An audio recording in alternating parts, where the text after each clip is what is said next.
Okay, let's do this. We finally get to do some real earth science. We're done with all the variable stuff, and we finally get to do some real cool earth science stuff. So let's just take a view of the earth, kind of on a big scale view. So just a view of the earth here. First thing we'll talk about. Oh, by the way, there's some really cool sound effects on these, so be prepared for those. A sphere. A sphere is simply a portion of the earth. So it's kind of like a pie or a cake or something where you get a piece. Well, the earth has the same thing, and they're called spheres. So those are portions of the earth or pieces of the earth. So as you can tell, this is obviously not a real picture of the earth. This is an animated picture, but you can tell by the different colors inside the earth and both outside the earth that the earth has different portions of the earth. So the first thing we'll talk about is the different spheres of the earth, and the earth has 4 of them. And those 4 are the hydrosphere, which is here in the upper right hand corner, and that's basically all the water on earth. Next one is the atmosphere, and that's the bottom right hand corner, showing a picture of lightning here. That's basically all the gases in the earth and the clouds and things like that. Third one is called the geosphere, and that's the bottom left-hand corner picture down here, and that's all the rock on Earth. And finally, the biosphere is the picture in the upper left-hand corner, and that's all of the life on Earth. So 4 spheres: hydrosphere, atmosphere, geosphere, and biosphere. So let's break these down. First one is the hydrosphere. Now, the easy way to remember these different spheres is to break the word down. We already learned that a sphere is a portion of the earth or a piece of the earth. The other thing you want to do is focus on what are the first few letters before sphere. And in this case, it's hydro. So hydro stands for water. So that's all of the water on Earth. So that's everything. This includes ocean, groundwater, streams, lakes, glaciers, your spit. Any liquid on Earth is part of the hydrosphere.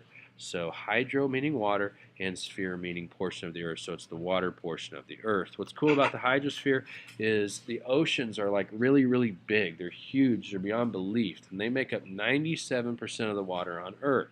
So the oceans make up most of the water on Earth. All the things we see here in the Midwest and the state of Missouri, all the water we see makes up very little of the Earth's water. The other 3% comes from the other stuff. Groundwater, streams, lakes, and glaciers make up 3% of the water on Earth. So 97% of the water on Earth is salt. 3% of the water on Earth is fresh water. So in case you can't put that together, 97% of the water on Earth is undrinkable, meaning it's harmful to humans. And only 3% of it is actually water that we can drink or put on plants for our use. So that's why when you hear your parents or maybe see on TV that you need to conserve water, the reason why they say that is about 97% of it is unusable for humans, and 3% of it is actually the good stuff that we can use.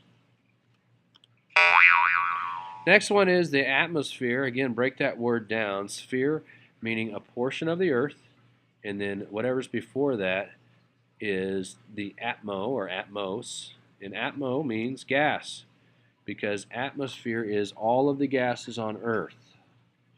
So sphere again meaning portion, atmo meaning gas, and the atmosphere is obviously important because it provides the air we breathe. Without an atmosphere, there just simply is no life. And it also protects us from the heat and the radiation of the sun.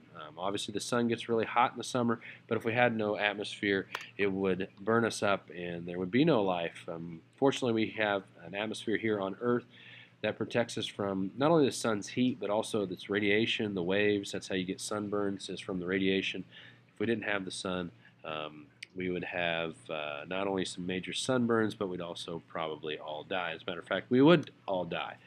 We would have no life here. There would be no humans, no other animals, no other plants. We would look very much like the planet Mercury, which you can see here at the bottom, which is the closest planet to the sun. So over time, its atmosphere has been burned away. And since its atmosphere has been burned away, there is no life on Mercury. It's a very hot planet. We'll talk about Mercury in the future, but atmosphere is all the gases on Earth whether it be the air we breathe, the clouds in the sky, or any type of gas. Hey, even farts. Farts are atmosphere. Any type of gas is part of the atmosphere. The next sphere is the geosphere. And geo, again, breaking it down means simply rock or land. Geosphere is all of the land on Earth. So any of the rocks or land portions on Earth, whether that be sand or soil or mountains that are on the surface of the Earth, or the inside of the Earth, the different layers inside of the Earth, which we'll talk about shortly, those are all part of the geosphere because they're all land. And this includes the crust, the mantle, and the core, which are inside of the Earth. The mantle and the core are inside the Earth. The crust is obviously what we stand on outside. Those three things are all rocks, so they are part of the geosphere. Again, you're breaking the word down. Sphere is the second half. That means portion of the Earth. Geo is the first part. That means rock. So rock portion of the Earth or land portion of the Earth is the geosphere. Our final sphere, after I show you some mountains here, our final sphere is the biosphere. And bio, when you break it down the word bio, it simply means life. So bio is all of the life on Earth. Anything that's living, whether it be a plant, an animal, a virus, a bacteria, anything that is living is part of the biosphere. Again, sphere meaning portion of the Earth, bio meaning life. So add the two together, you get biosphere, which means life portion of the Earth. This includes any plant and animal on Earth. Anything that's living is part of the biosphere. That includes people, the vegetables here, the apple, the man running, the girl, they're all, the snowboarder, they're all living, they are all part of the biosphere. However, hot air balloon, the basketball, the snowboarder's board, those are not living objects, so they're not part of the biosphere. The biosphere includes anything at all that's living on Earth, whether it be a plant or an animal, from the biggest all the way down to microscopic organisms. Those are all part of the biosphere. So let's look closer at the Earth. As a matter of fact, let's look at the different layers of the Earth. Much of this should be a review for you. This shouldn't be anything new. You probably have heard of these terms before, possibly in middle school, so this should be pretty easy for you. The crust is the thinnest layer of the Earth. It's the very top of the Earth. If you think of the Earth like an egg, the crust is the shell of the egg. It's the thinnest layer of the Earth, and it's the outer part of the Earth. It's the part we stand on is called the crust. It is, however, thicker in some areas than it is in others. The thinnest part of the crust is below the oceans because the oceans are closer. They're at lower sea level. They're closer to the core of the Earth.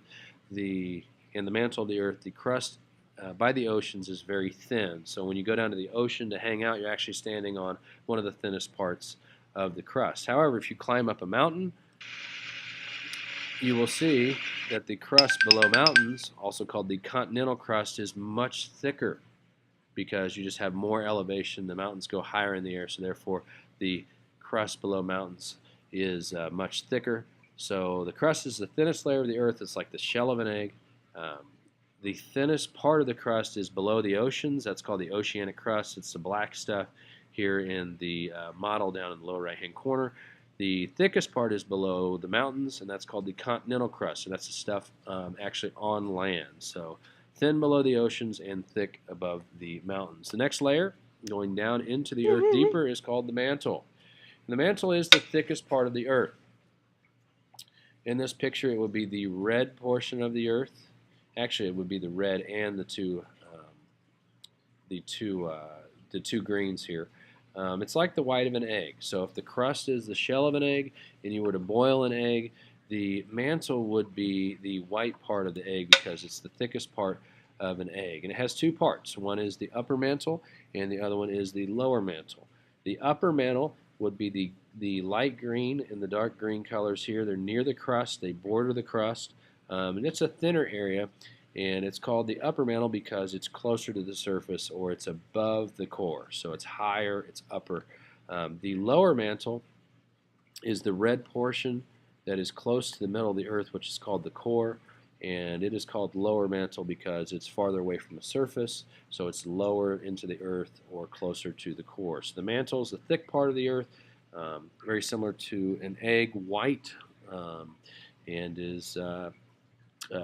has parts that's called upper, that's close to the surface, and lower mantle, that's close to the core. Final area of the earth is called the core, and that's the very middle of the earth.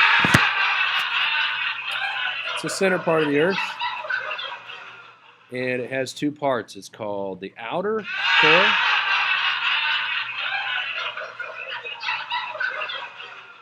and the inner core. The outer core is a liquid, and the inner core is a solid.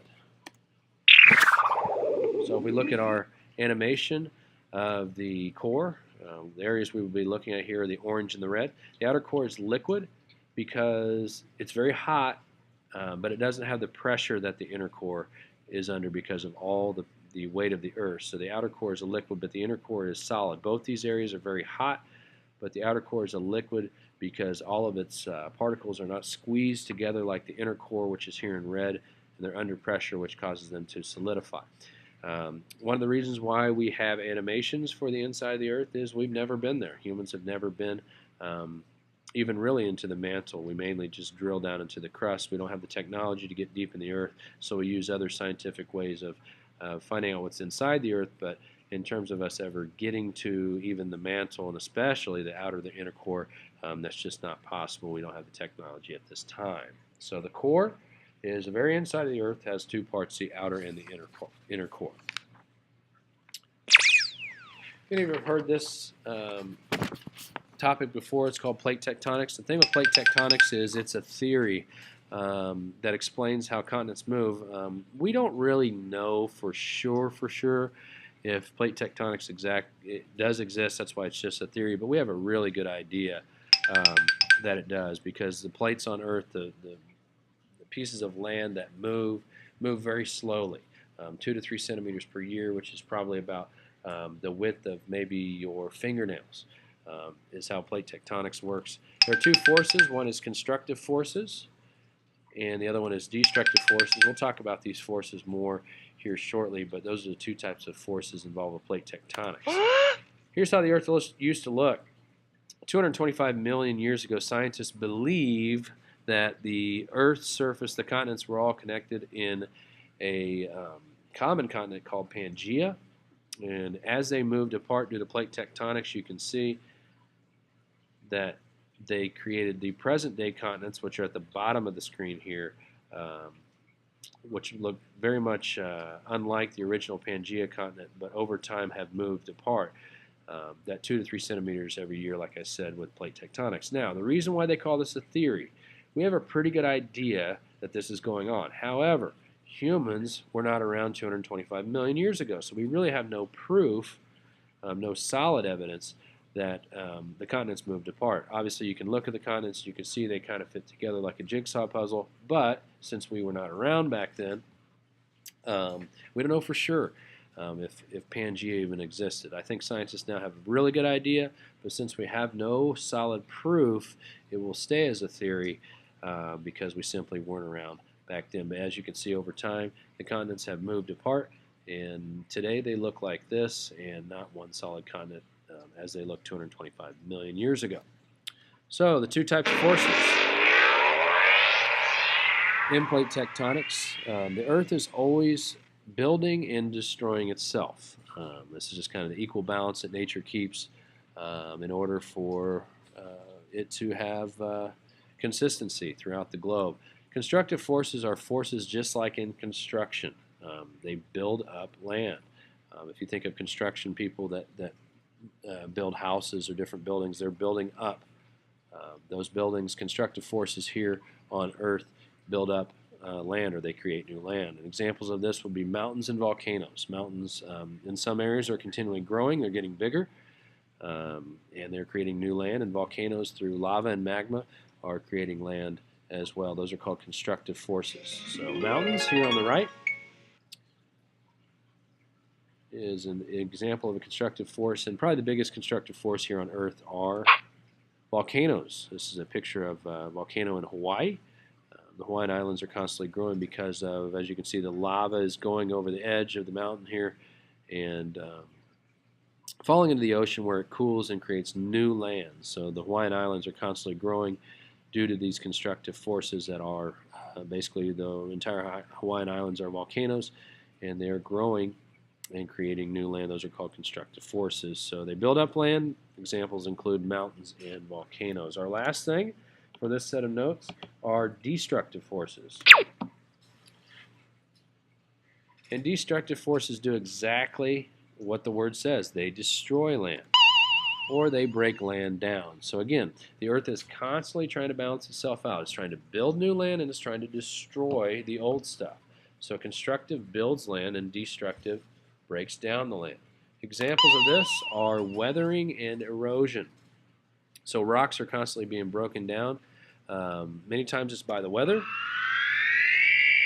As you can see, this is a rock that has the middle of it basically, it looks like it's been drilled out, but it hasn't. It's been weathered out by nature, possibly by either wind or water. The holes in this rock have formed.